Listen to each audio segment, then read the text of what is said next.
Film story Hindi में आपका स्वागत है।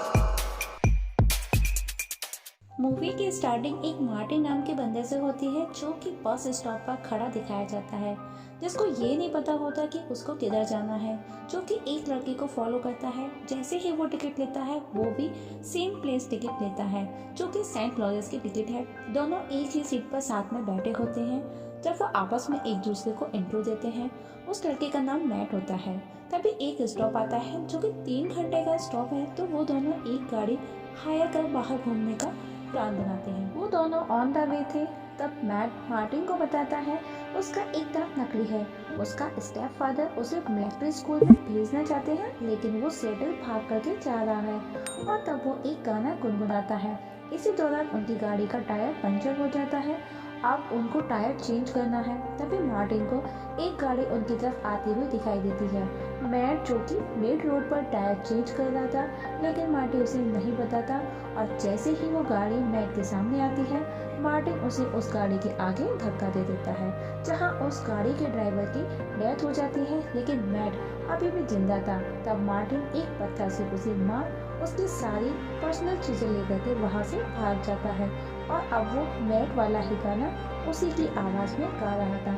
आफ्टर 20 ईयर्स मूवी में दिखाया जाता है मॉन्ट्रियल में खुदाई करते समय एक डेड बॉडी मिली है, लेकिन इन्वेस्टिगेशन करने पर उनको जो क्लूज मिलते हैं वो उससे और ज़्यादा कंफ्यूज हो जाते हैं। जिसके बाद वो एफबीआई एजेंट इलियाना को इनवाइट करते हैं इस केस को सॉल्व करने के लिए, जो कि हर केस को वो अपने तरीके से इन्वेस्टिगेट करती है। वो विक्टिम्स को खुद के साथ रिलेट कर ये देखना चाहती है कि इस इंसिडेंट के समय विक्टिम्स ने क्या फील किया होगा जब उसके साथ में ये सब कुछ हुआ होगा। तब वो क्राइम सीन पर जाकर वापस वही सब करती है, जहां उसे कुछ मिलता है। लोकल पुलिस का कहना है कि इसे कहीं और मारकर यहाँ दफनाया गया है, लेकिन इलियाना नहीं, इसे यही मारा गया है। ये जल्दबाजी नहीं, ये सब कुछ पहले से प्लान किया गया था। इस लड़के को फॉलो किया गया था, इसे देखा गया था, इस पर नजर रखी गई थी, जो उसे ये सब एक्सेप्ट नहीं कर पाता। इलियाना अब इस केस पर फुल फोकस कर इन्वेस्टिगेशन करने लगती है, खाते पीते सोते हर समय। लेकिन वो कुछ कर पाती उससे पहले उनको एक और बॉडी मिलती है एक पार्टी स्लॉट पर। पुलिस को लगता है कि किलर सेम है, क्योंकि मारने का तरीका सेम है, जिसका नाम मॉरिन है। लेकिन इस बार वो अपने अंजाम को पूरा नहीं कर सका। उसने पहले जैसे विक्टिम के हाथ कट नहीं की, शायद किसी ने उसे देख लिया। इसका मतलब इस बार पुलिस के पास एक विटनेस है जिसका नाम है जेम्स कास्टा, जो कि एक आर्ट डीलर है। वो जितना पॉसिबल होता है डिटेल्स देता है, लेकिन ऑफिसर्स उसकी बातों से एग्री नहीं होते। तब इलियाना जेम्स कास्टर से जाकर मिलती है और इन्वेस्टिगेट करती है, और आफ्टर इंटेरोगेट बाहर जाकर सबको बताती है कि नहीं, ये खूनी नहीं है, क्योंकि ये एक राइट हैंडेड है, जबकि हमारा सस्पेक्ट किलर जो है लेफ्ट हैंडेड। लेकिन फिर भी कास्टा पर नजर रखी जाती है। कंस्ट्रक्शन साइट पर से जो बॉडी मिली थी, उस बॉडी का रिकंस्ट्रक्ट किया गया था, जिससे जो चेहरा बना, जिसे एक लेडी ने पहचाना। उसने बताया कि ये उसका भाई है, जो कि हेनरी था, जो कि काफ़ी दिनों से मिसिंग है, लेकिन उसकी cards, ATM cards, credit card सभी अभी भी यूज़ किए जा रहे हैं। फाइनली पुलिस को उनका एक ब्रेक थ्रू मिलता है। तब जेम्स के द्वारा बनाए गए स्केच को एक आदमी आइडेंटिफाई करता है और बताता है कि ये पास ही के होटल में रहता है, जिसने 3 महीने पहले ही एडवांस दे दिया था। तो उसके बाद उसे किसी ने नहीं देखा। तब इलियाना वे टीम होटल के उस रूम में जाती है और इन्वेस्टिगेट करती है, जहां उन्हें एक और बॉडी मिलती है जो कि सीलिंग से हैंग की थी, स्केच से मैच करता था, जिसका नाम था विलियम, जो कि मिसिंग था। और इसके कार्ड्स भी लगातार यूज़ किए जा रहे हैं। तब उन्हें होटल से क्लार्क का फ़ोन भी मिलता है, जहां ये पता चलता है कि इस नंबर से बार बार एक नंबर पर कॉल किया जा रहा था, जो कि किसी लेडी जिसका नाम रेबिका है, जो कि मार्टिन की माँ थी। तब इलियाना रेबिका से मिलती है, जहां पता चलता है कि वो 20 साल पहले ही मर चुका है। एक्चुअली हुआ ये था कि उस एक्सीडेंट में मैट नहीं, मार्टिन की डेथ हुई थी, क्योंकि मैट ने मार्टिन का फेस पत्थर से कुचल दिया था और उसकी सारी पर्सनल चीज़ें भी ले ली थी। यहाँ पर यूरेबिका उसे बताती है कि मार्टिन का ट्विन ब्रदर भी था, जिसका नाम था रिज, जो कि मार्टिन के ऑपोजिट था, जो कि रेबिका अपने बड़े बेटे को ही पसंद करती थी। जब वो 14 साल की तो वो वोटिंग के दौरान मार्टिन पानी में गिर गया और उसे बचाने के दौरान रेस पानी में डूब गया और मार्टिन बच गया, जिसके बाद उन दोनों में डिस्टेंस बन गई क्योंकि उन्हें ऐसा लगता था कि रेस को मार्टिन ने ही मारा है। इसके बाद मार्टिन टॉयलेट होता चला गया था। जब वो 16 साल का था, अपनी माँ की सारी ज्वेलरी लेकर वो वहाँ से भाग गया ताकि उस एक्सीडेंट का उन्हें पता चला था। ऑफिशियली उनके दोनों बेटे अब मर चुके हैं। तब पता चलता है कि कुछ दिन पहले रेबिका ने मार्टिन को देखा था। उसने कंप्लेंट भी किया था लेकिन किसी ने उसका ट्रस्ट नहीं किया। लेकिन इलियाना रेबिका पर ट्रस्ट करती है कि मार्टिन जिंदा है, लेकिन वो नोटिस करती है कि रेबिका कुछ तो छुपा रही है। तब इलियाना मार्टिन की बॉडी को रेल से निकालकर वापस एग्जामिन कराती है, जहां उन्हें पता चलता है कि ये मार्टिन की बॉडी नहीं है, मतलब रेबिका सच कह रही थी। इसके बाद रेबिका को सिक्योरिटी दी जाती है क्योंकि रेबिका जानती है कि मार्टिन कितना डेंजर है। उन्हें एक होटल में स्टे कराया जाता है और इलियाना विदाउट परमिशन उसके घर में सर्च करने जाती है, जो कि सिर्फ एमी को पता था। यहाँ इलियाना को एक बुक केस दिखाई देता है जो कि पहले नहीं था, जिसे हटाकर देखने पर एक हिडन रूम मिलता है जहाँ पर शायद मार्टिन को रखा गया था। यहाँ पर कुछ उसे ऐसी चीजें भी मिलती हैं जिससे उसकी डिस्टर्ब माइंड का साफ पता चलता है। तभी इलियाना पर कोई अटैक करता है, क्योंकि इलियाना सोचती है अगर वो चाहता तो वो उसे मार सकता था, उसने ऐसा नहीं किया। क्यों? इसके बाद वो जब होटल में जाती है तो उसके हाथ में एक फाइल छूट कर फर्श पर दी जाती है, जो कि फोटोज की फाइल थी, जिनको देखने पर इलियाना को पता चलता है कि ये एक पैटर्न है जो लोगों के बीच एक कनेक्शन फॉर्म का काम कर रहा था। तभी इलियाना एमिल को कॉल कर बुलाती है। इसके बाद वो एमिल के साथ मार्टिन के गायब होने से लेकर अब तक हुए मर्डर्स के बारे में पता लगाती है, जहाँ पर उसे पता चलता है 19 में से 11 केसेस में EMO सेम है। अब इलियाना श्योर है कि ये सीरियल किलर मार्टिन है, जिसने पहला मर्डर 16 साल की उम्र में किया था, जो कि सिर्फ मैट की पहचान चुराने के लिए।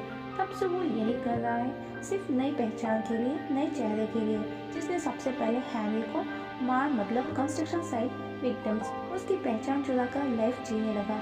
आफ्टर सम टाइम उसने क्लार्क बनकर मारे। लेकिन इतना सब क्यों? किस लिए? क्योंकि वो एक डिस्टर्ब पर्सन था।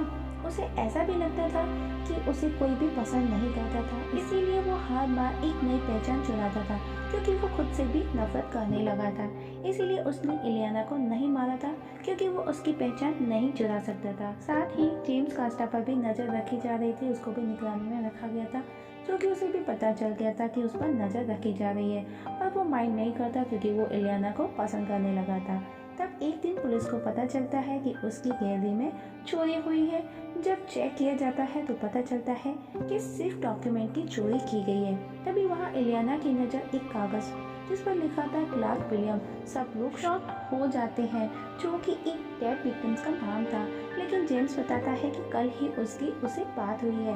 तब पुलिस समझ जाती है कि उसका अगला शिकार जेम्स है और अब पुलिस को मार्टिन का भी पता चल चुका है, तो वो उसकी पहचान नहीं चुरा सका और अब वो जेम्स की आइडेंटिटी चाहता है। तब वो एक प्लान बनाते हैं जिसमें जेम्स को एक बैग की तरह यूज़ करते हैं। अगले दिन वो जेम्स से एक लेटर मिलने वाला है, जहां उसे एक ट्रैकर देकर भेजा जाता है और पुलिस भी सिविल ड्रेस में मौजूद थी, लेकिन वो वहां नहीं आता, शायद उसे पता चल चुका था। इसके बाद जेम्स घर वापस लौटता है और जो कि वो इलियाना को पसंद करने लगा था, वो उसे प्रपोज भी कर देता है, लेकिन इलियाना उसे मना कर देती है। लेकिन इलियाना की बातों में ऐसा लगता है कि वो उसे पसंद करती है। तब इलियाना इस केस को ड्रॉप करने के लिए बात करती है और ऑफिसर्स उसे मना कर देते हैं। आफ्टर संडे जेम्स की गैलरी में एग्जीबिशन थी, जहाँ पर एमी और इलियाना भी थी।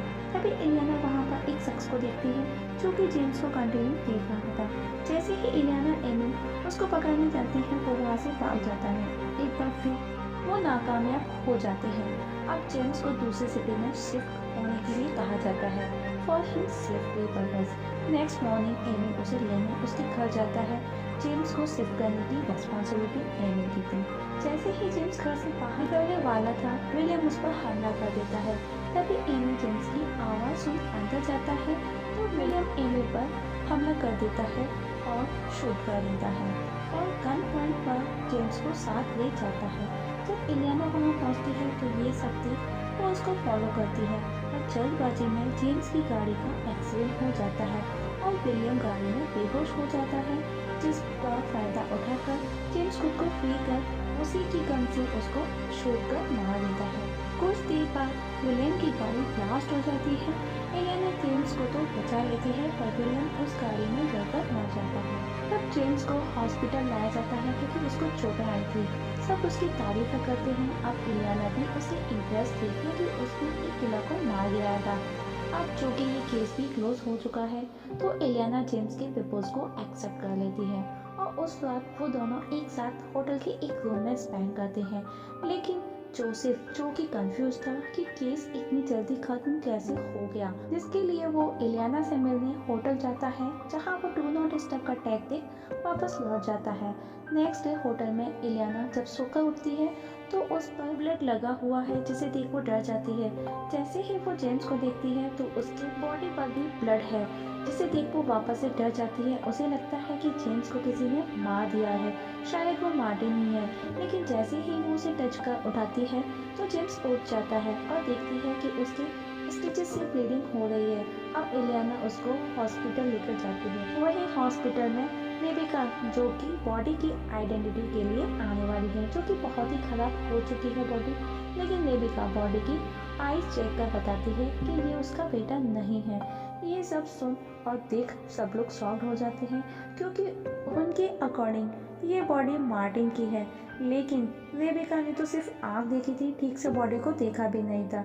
रेबिका, जो कि वहाँ से बाहर जा चुकी है, तब एलियाना उसके पीछे आती है, लेकिन लिफ्ट बंद हो चुकी है, तो वो सीढ़ियों से रेबिका को फॉलो करती है। उधर लिफ्ट में रेबिका का सामना जेम्स से होता है, जो कि उसका बेटा मार्टिन है, और वो अपनी माँ पर पार्शियलिटी का ब्लेम करता है और एक चाकू से उसे मार देता है। जब लिफ्ट फ्लोर पर पहुंचती है तो एलियाना लिफ्ट का नज़ारा देख डर जाती है, जहाँ रेबिका की बॉडी पड़ी हुई थी और जेम्स, जो कि रेबिका के सर को धड़ से अलग कर रहा था। और ऑफिसर वहां पहुंचते हैं, लेकिन जेम्स वहां से जा चुका था। तब एलियाना को सब समझ आ जाता है कि उसने मीन्स मार्टिन ने हेनरी को मारने के बाद विलियम को मारा, लेकिन इसके बाद मॉरिन को मारने से उसने विलियम बनकर पहले ही जेम्स कास्टा नाम के एक और पर्सन का मर्डर किया था, जिसकी बॉडी अभी तक पुलिस को नहीं मिली और जिसके बारे में पुलिस को पता भी नहीं चला था। जेम्स के बाद अब वो एक नए चेहरे की तलाश में था, इसीलिए उसने मॉरिन को मारा था। लेकिन वो उसकी पहचान छुड़ाता उससे पहले पुलिस को पता चल गया था, इसीलिए उसने उस मरे हुए विलियम का स्केच बनवाया था, क्योंकि वो मर चुका है तो उसकी कोई भी लीड नहीं मिलने वाली। लेकिन उसे लगा एलियाना जल्द इसे क्रैक कर सकती है, इसीलिए उसने खुद को एज अ विक्टिम रिप्रेजेंट किया। जैसे कि विलियम कह रहा था, वो एक चोर क्रिस्टोफर था जिसने जेम्स की पेंटिंग खरीदा था, उसने उसे पे नहीं किया था, इसीलिए वो जेम्स से अपना पैसा लेने आया था, जिसे जेम्स ने मारकर सब कुछ उस पर डाल दिया। अब एलियाना हार मान चुकी है, तब मार्टिन उसे कॉल करता है और उस पर हंसता है, उसका मजाक बनाता है। एलियाना ये सब कुछ चुपचाप सब सुनती है, क्योंकि उसकी इस गलती की वजह से पता नहीं और जाने कितने की जान जाने वाली है, जो कि ये कॉल ट्रैक की जा रही है। लेकिन मार्टिन ने अपना अगला शिकार दे दिया है और अब मार्टिन को ढूंढ पाना मुश्किल ही नहीं नामुमकिन है। आफ्टर 7 months दिखाया जाता है एलियाना को, जिसे जॉब से निकाल दिया गया है। Now she is pregnant with Martin baby, जो कि अकेले कहीं दूर रह रही है। तभी एक दिन मार्टिन उसके पास आता है और इस बार मार्टिन एलियाना को मारने की कोशिश करता है और एक चाकू से उसके बच्चे को भी मारना चाहता है, लेकिन एलियाना उल्टा उस पर स्टैप करती है, उस पर हमला करती है। यहाँ पर हमें ये पता चलता है कि एलियाना प्रेग्नेंट नहीं थी, वो सिर्फ मार्टिन को फंसाना चाहती थी, क्योंकि वो जानती थी कि मार्टिन उसके पास जरूर आएगा। इसके बाद वो ऑफिसर्स को कॉल लगा, उनको सब कुछ बताती है और यहाँ पर एलियाना के मिशन के साथ में मूवी भी खत्म हो जाती है। दोस्तों, अगर आप इस चैनल पर नए हैं तो प्लीज़ सब्सक्राइब जरूर कीजिएगा और वीडियो देखने के लिए थैंक यू सो मच।